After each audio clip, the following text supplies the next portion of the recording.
वंदे लोकतिलकं सततवार्ताविभूषणं अमरकृत्युच्चारणं प्रौढं लोकजीवनं प्रणयप्रमथ जागतिकं वंदे जीवन जीवनं सत्पुरुषं परम दयाल परम प्रेम श्री श्री ठाकुर मोर परम आराध्य जगत जननी श्री श्री बड़मा परम पूज्य पाद श्री श्री बरदा परम पूज्य पाद श्री श्री आचार्य इष्ट परिवार सभी को श्री चरण कोटि कोटि प्रणाम निवेदन करें।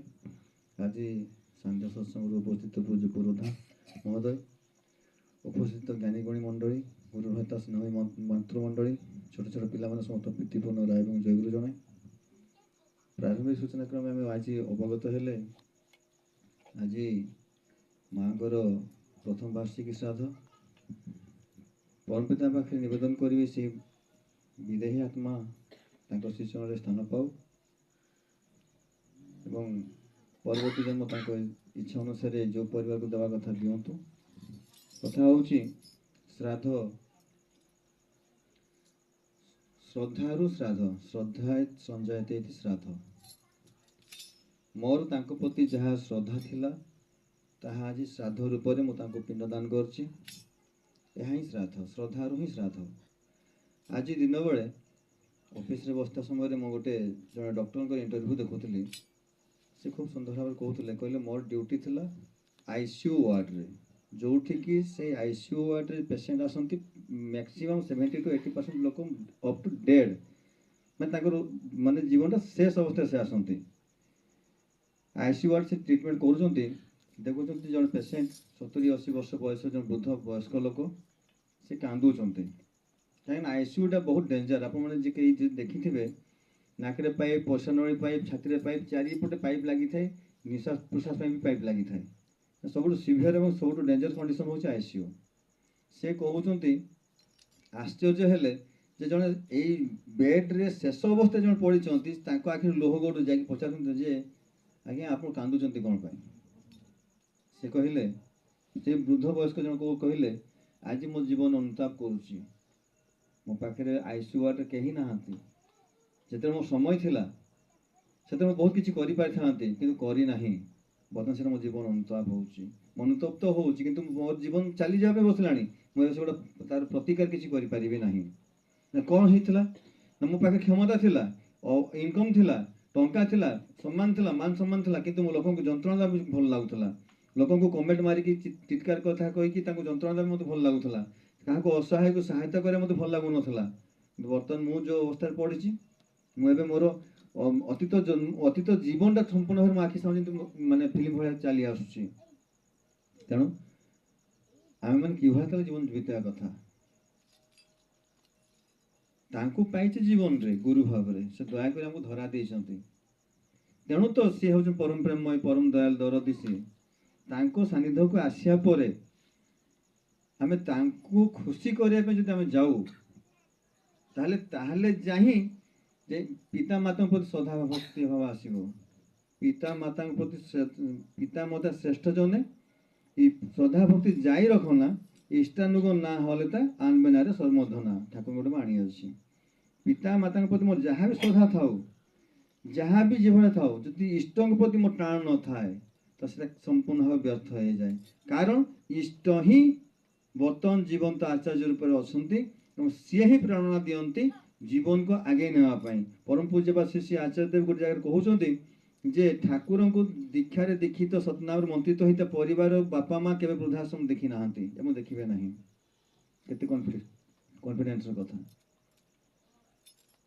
से इष्ट को भल पाइले ही मोर बापा माँ प्रति भल पाइबा श्रद्धा आसो एटा 100% कथा बर्तमान जहाँ मुझे दौची मोर परवर्ती समय मोर वृद्ध अवस्था से फेरी पाइबी एटा जहाँ जहाँ भी आम कर जन्म ही फल भोगी ही जाऊ आ कथा भी कह कथार भी कहे क्या लेके तो आया था क्या लेके जाएगा प्रकृति आम किसी नहीं ही आसी था जहाँ कर्मफल अनुसार ये जन्मटा मोर अतीतर कर्मफल भोग मुझे जन्म भी करे कि ठाकुर कहले जदि तू मोर शरण को आसुचु मोर कह मुझे चलुचु आचार्य देव कहले नाम जदि खूब भाव जप करुच्ची नाम रे आदि व्याधि जरा व्याधि बहुत किसी फल खंडन हुए इष्टभूति माध्यम प्रत्येक दिन आम इष्ट खंडन करुचु गुरु सानिध्य रहीकि नाम जप करुचु इष्ट कर्म जोग देले बहुत जिन खंडन हुए एवं यही जो जन्मटा आम पाइचु ठाकुर कहले मत यही जन्मटा दे देख तोर आर जन्मटा मुझे कि कर देवी ତେଣୁ ବର୍ତ୍ତମାନ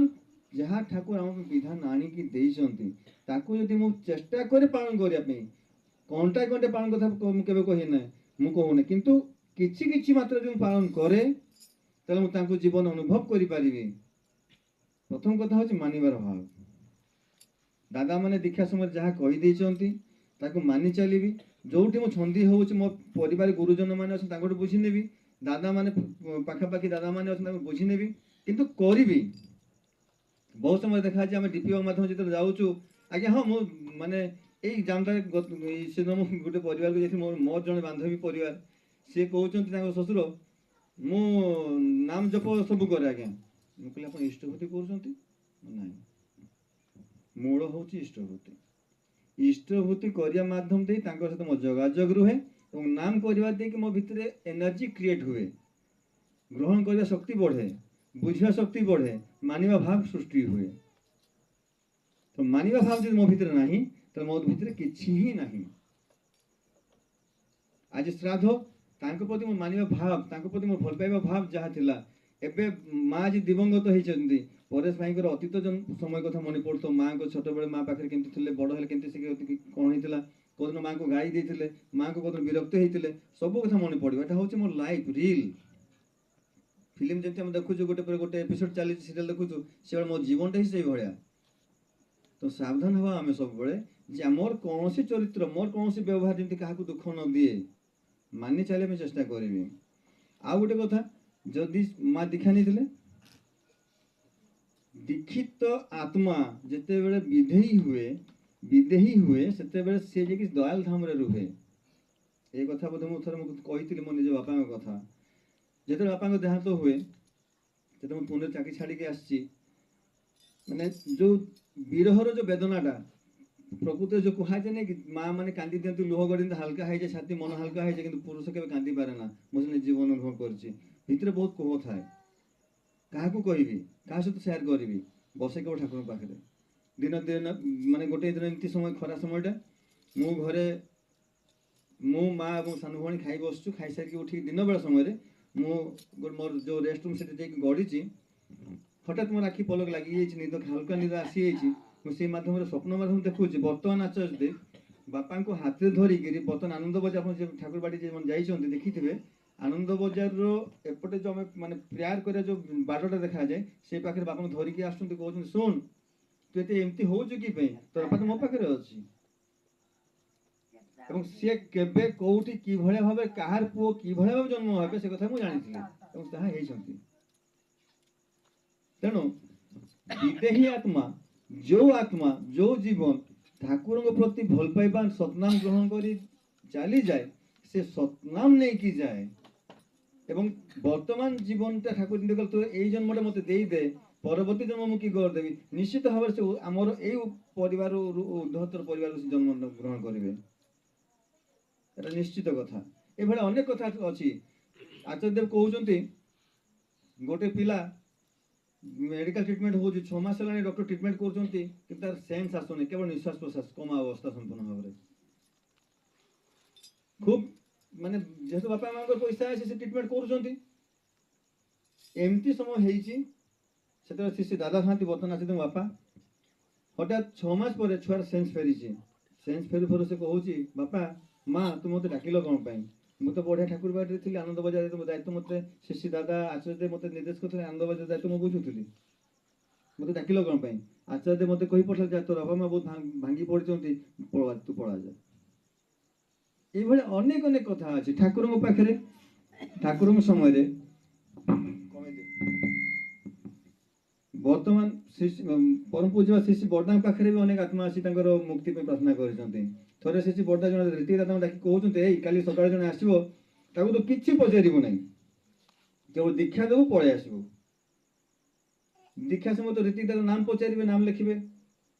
ଯେତେବେଳେ ସେ ପଚାରି ଦେଇଛନ୍ତି, ଗୋଟେ ମାନେ ଭିନ୍ନ ଆବାଜଟା ସୃଷ୍ଟି ହେଇଛି। ସେ ରୀତିରେ ଭୟ ପାଇଛନ୍ତି, ମନେ ପଡୁଛି କିଛି ପଚାରିବନି କହିଥିଲେ। ସେ କହିଲେ କିଛି ତ ପଚାରିବେ, ମନା କରିଥିଲେ ପରା ତୁମକୁ। ଏଇ ଯୋଉ ମାନେ ଗୋଟେ ସେଇ ଯୋଉ ଭଏସଟା ବହୁତ ଭୟଭୀତ କରିଥିଲା ସେ ରୀତିକ ଦାଦାଙ୍କୁ। ସେତେବେଳେ ସେ କିଛି ନ ପଚାରି ସ୍ୱପ୍ନାମ ଦେଲେ ଏବଂ ବାହାରି ଆସିଲେ। ବାହାରି ଆସି ଦେଖୁন ସେ ଲୋକ ଗାୟବ। କଟକ ମନ୍ଦିର କଥା, ଆତ୍ମା କେମିତି ମୁକ୍ତି ଲାଭ କରିଥିଲା। ସେ ଠାକୁରଙ୍କ ପାଖରେ ସେଭଳି ଅନେକ କଥା ହେଇଛି। ତେଣୁ ଆଜି ଆମେମାନେ ଭାଗ୍ୟବାନ ଯେ ତାଙ୍କୁ ଜୀବନରେ ଗୁରୁ ବୋଲି ପାଇଛୁ ଏବଂ ତାଙ୍କ ସାନ୍ନିଧ୍ୟରେ ସତନାମ ଜପ କରୁଛୁ, ଇଷ୍ଟଭୂତି ପ୍ରତ୍ୟେକ ଦିନ ନିବେଦନ କରୁଛୁ ଏବଂ 30 ଦିନରେ ଇଷ୍ଟଭୂତି ପ୍ରେରଣ କରୁଛୁ ଗୁରୁ ଦରବାର। ଏବଂ ଠାକୁରଙ୍କ ଯାହା ପଞ୍ଚବିଧାନ ଅଛି ତାକୁ ସମ୍ପୂର୍ଣ୍ଣ ଭାବରେ ମାନି ଚାଲିବା ପାଇଁ ଚେଷ୍ଟା କରିବା ଦରକାର। ଯଜନ ଯାଜନ ଇଷ୍ଟଭୂତି ସ୍ୱସ୍ତିନି ସଦାଚ। ଯେ ପର୍ଯ୍ୟନ୍ତ ମୁଁ ସେ ପଞ୍ଚବିଧାନ ନ ମାନିଛି ମୋର ଜୀବନ ପଞ୍ଚଜନ୍ୟ କେବେ ବାଜିବ ନାହିଁ ଏବଂ ତାଙ୍କୁ ମୋ ଜୀବନ ସମ୍ପୂର୍ଣ୍ଣ ପାଇବାର ରାସ୍ତା ବନ୍ଦ ହେଇଯିବ। ଦୀକ୍ଷା ନିଏ ସ୍କୁଲ ଆଡମିସନ ହେବା ପାଇଁ, ଯେମିତି ଆମେ ସ୍କୁଲ ଆଡମିସନ ହଉଛେ ଦୀକ୍ଷାଟା ତାହା। ଏବଂ ତାକୁ ଯଦି ପାଠଟାକୁ ଯଦି ମୁଁ ଆଚିଭ୍ କରିବା ପାଇଁ ଚାହେଁ ତାହେଲେ ମୋତେ ଗୁରୁଙ୍କ ପ୍ରଥମ କଥା ମାନି ଚାଲିବା ପାଇଁ ପଡ଼ିବ। ତେଣୁ ମୋତେ ସେ ପଞ୍ଚବିଧାନ ପାଳନ କଲେ ତାଙ୍କୁ ଆହୁରି ନିକଟରୁ ପାଇପାରିବେ। ଏବଂ ମଝିରେ ମଝିରେ ଆଚାର୍ଯ୍ୟ ଦର୍ଶନ, ଠାକୁର ବାଡ଼ି ଯାଇ ଠାକୁର ଶିବିର ପାଖରେ ପ୍ରଣାମ ଇତ୍ୟାଦି କରିବା ଦ୍ୱାରା ମୋର ବହୁତ କିଛିର ପରିବର୍ତ୍ତନ ହୁଏ। ମୂଳ କଥା ହେଉଛି ତାଙ୍କ ସତନାମରେ ସତ୍ମନ୍ତ୍ରିତ ହେବା, ଇଷ୍ଟଭୂତି ନାମ ଧ୍ୟାନ ଜପ ଏବଂ ଠିକ୍ 30 ଦିନରେ ଗୁରୁ ଦରବାର ଇଷ୍ଟଭୂତି ପଠାଇବା କଥା। ତେଣୁ ଆଜି ସେ ବିଦେହୀ ଆତ୍ମା ନିଶ୍ଚିତ ଭାବରେ ଠାକୁର ଦୟାଲ ଧାମରେ ଦୟାଲଙ୍କ ଶ୍ରୀ ଚରଣରେ ଅଛନ୍ତି। ପ୍ରାର୍ଥନା କରି ପରମପିତା ପାଖରେ ଯେ ସେ ତାଙ୍କୁ ଖୁବ୍ ସୁନ୍ଦର ପରିବାର ଯେମିତି ଜନ୍ମ ଦିଅନ୍ତୁ ଏବଂ ପରବର୍ତ୍ତୀ ଜୀବନରେ ମଧ୍ୟ ସେ ତାଙ୍କରି କର୍ମ କରିଯାଆନ୍ତୁ ଏବଂ ସର୍ବଶେଷରେ ସମସ୍ତଙ୍କ ପଞ୍ଚମହାଜୀବ ନିଷ୍ଠୀଭୂତ ହେଇ ଉଠୁ, ସମସ୍ତେ ଶାନ୍ତି ସ୍ୱସ୍ତି ଜୀବନ ଅଧିକାରୀ ହେଇ ଉଠନ୍ତୁ। ଏହା କରି ମୁଁ ବକ୍ତବ୍ୟ ଶେଷ କରୁଛି। ବନ୍ଦେ ପୁରୁଷୋତ୍ତମ।